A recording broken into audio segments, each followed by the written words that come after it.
सर्वच मतदारांसहित नागरिकांना अपेक्षित होतं आणि त्यासाठी सर्वजण आग्रही होतो. परंतु तीनही पक्षाची महायुती असल्यामुळं पक्षाच्या निर्णयापुढे आम्ही शिवसैनिक त्या निर्णयाला मान्य केला आणि त्या पद्धतीनं महायुतीला त्याचा रिझल्ट देखील आम्ही शहरामधून दिलेला आहे. येणाऱ्या आगामी काळातील निवडणुकीसाठी आम्ही सामोरं जातोय आणि सामोरं जात असताना कशा पद्धतीनं जायला पाहिजे यासाठी ज्या नोव्हेंबरमध्ये विधानसभा पार पडल्या आणि त्याच्यानंतर लगेचच हिवाळी अधिवेशन या ठिकाणी नागपूर येथे झालं. त्यावेळेस सोलापूरच्या विकासासाठी, कारण गेली 2-3 वर्ष हे प्रशासक आहे आणि त्या माध्यमातून जी कामं प्रलंबित आहेत ती कामं पार पाडण्याची जबाबदारी ही आमच्या सर्व पक्ष प्रतिनिधींवरती होती आणि ती पार पाडण्यासाठी गेली 2 महिने आम्ही त्या मागे आहोत. कारण विकास होणं हा अतिशय गरजेचं आहे. सोलापूर शहरामध्ये अनेक विकास कामं ही प्रलंबित आहेत आणि प्रशासक असल्यामुळं अनेक त्या गोष्टीला अडचणी येतात. त्या अडचणी कुठंतरी आपण पार पाडाव्यात, त्यांच्या सोबतीनं, अधिकाऱ्यांच्या सोबतीने ते पूर्ण करावेत यासाठी आम्ही प्रयत्नशील आहोत. खरं तर आपलं जे म्हणणं आहे की गेल्या अनेक दिवस आम्ही प्रकाश झोतात नाही किंवा या गोष्टीत नाही, तर खरं तर विकासातून जनतेच्या समोर जावं हे डोक्यात विजन असल्यामुळं थोडंसं आम्ही त्या कामाच्या मार्गी लागलो आहोत असं मी तुम्हाला सांगतो. असं काय घडलं नेमकं? नाही, खरं तर असं काही बाहींनी फटकारलं नव्हतं. बाहींनी खरं तर सर्व आमच्या कार्यकर्त्यांच्या मागण्या ऐकून घेतल्या होत्या. ही जागा शिवसेनेचीच होती. ज्यावेळेस या अगोदर देखील इथून शिवसेनेचे आमदार झालेले होते आणि भारतीय जनता पार्टीला शेजारील 2 मतदारसंघ असताना हा एक मतदारसंघ सोडण्याची विनंती ही महायुतीमधून झालेली होती. यासाठी सर्वजण आग्रही होतो. परंतु महायुतीमध्ये जे वरच्या लेवलला झालं, आम्ही खरं तर जिल्ह्यामध्ये 2च जागा आम्ही लढवत होतो, एक सांगोला आणि शहर मध्य. परंतु सांगोला आम्हाला देण्यात आली, त्यासोबत करमाळा जागा देखील आम्हाला सोडण्यात आली आणि बार्शीची जागा सोडण्यात आली. त्यामुळं जिल्ह्यात 2 जागा लढवण्याऐवजी 3 जागा मिळत होत्या. परंतु हक्काची जागा ही आम्हाला त्या युतीच्या तहामध्ये कुठंतरी ती गमवावी लागली. परंतु आम्ही गमवलं तरी पण नाराज न राहता सन्मान्य उपमुख्यमंत्री आमचे नेते एकनाथजी शिंदे साहेब यांचा आदेश मानून या ठिकाणची जागा अतिशय चांगल्या मताने निवडून आणली. परंतु आत्ता शिवसेनेचं एक अस्तित्व आहे. शिवसेनेचे कार्यकर्ते, शिवसैनिक हे तळागाळामध्ये काम करतात आणि त्या शिवसैनिकांना न्याय द्यायचा जी निवडणूक आहे ती येत्या काही काळात महानगरपालिकेची निवडणूक आहे.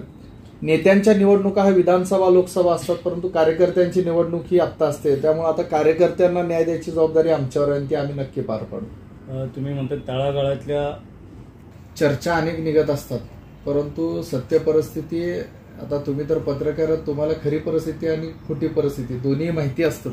परंतु जागा कुणाला असं डिक्लेअर झाली नव्हती. शेवटच्या पर्यंत शिवसेनेला की भाजपला याच मुद्द्यावर होतं आणि त्यानंतर खरं तर आम्ही आमच्या पक्षातून 3 जण इच्छुक होतो. तुम्ही जे नाव सांगताय ते इच्छुक होते मला आजच कळतंय. परंतु जे 3 जण इच्छुक होतो त्या 3घांना एकनाथभाईंनी बसून आमच्या 3घांपैकी एक नाव हे त्यांनी फायनल केलेलं होतं आणि उर्वरित 2घांना सांगितलंही होतं की आपण हे नाव फायनल करतोय. परंतु शेवटच्या दिवशी ही जागाच आपल्याला भाजपला सोडावं लागली. हे त्या ठिकाणी घडलेलं हे सत्य आहे.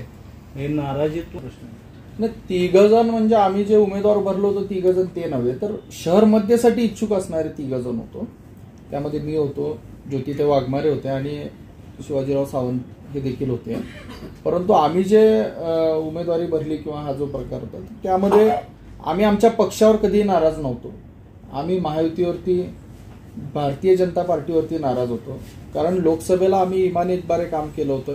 शहर मध्येची जागा ही आमची होती आणि मी एक जागा हक्काने मागत होतो.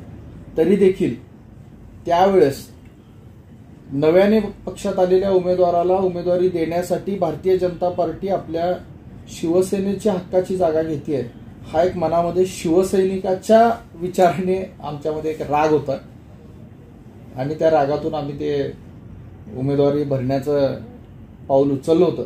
परंतु सन्माननीय मुख्यमंत्री एकनाथजी शिंदे साहेब यांनी आम्हाला समजावलं की आपल्याला महायुतीसोबत जाणं गरजेचं आहे, आपल्याला सत्ता येणं गरजेचं आहे आणि त्या ठिकाणी आपण महायुतीचा एक प्रमुख पक्ष म्हणून आणि तुम्ही आपल्या पक्षातील प्रमुख पदाधिकारी म्हणून असं काही करू नका असं सांगितलं आणि आम्ही कसली अटी शर्ती न ठेवता आमच्या नेत्यांचा शब्द मानून शब्दाला प्रमाण मानून आम्ही तो उमेदवारी माघारी घेतली आणि इमानी इतबारी महायुतीचं काम केलं.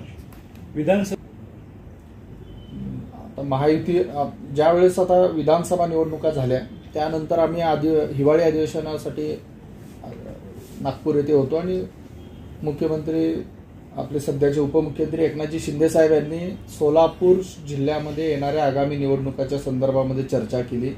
आम्हाला जबाबदारी देखील त्या संदर्भात दिलेली आहे आणि सांगितलेलं आहे की आपले नगरसेवक हे महानगरपालिकेत किंवा जिल्हा परिषद असतील पंचायत समिती हे आपल्याला निवडून आणायचे आहेत आणि त्यासाठी पक्ष संघटन गरजेचं आहे आणि यामध्ये आता पक्ष संघटन आपण सर्वांनी वाढवावं, शिवसैनिकांना जास्तीत जास्त न्याय देण्यात यावा असे आदेश आम्हाला दिले आणि आम्ही त्या आदेशाचं पालन आता करतोय.